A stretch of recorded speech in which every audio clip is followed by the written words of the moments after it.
যদি কেউ আপনার প্রেম অস্বীকার করে, যদি কেউ আপনার প্রেম বুঝতেই না পারে, তাহলে কি হবে?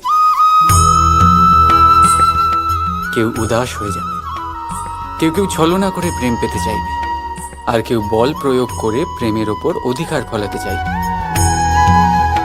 কিন্তু এটা আবশ্যক নয় যাকে আপনি ভালোবাসবেন সেও আপনাকে ভালোবাসবে, কারণ প্রেম কোনো বস্তু নয়, না রাজ্য না ধন যেটা আপনি বল প্রয়োগ করে নিজের বশে আনবেন। প্রেম হলো সেই শক্তি যেটা আপনার সমস্ত বন্ধন খুলে দিতে পারে, কিন্তু নিজে কোনো বন্ধনে আটকা পড়ে না।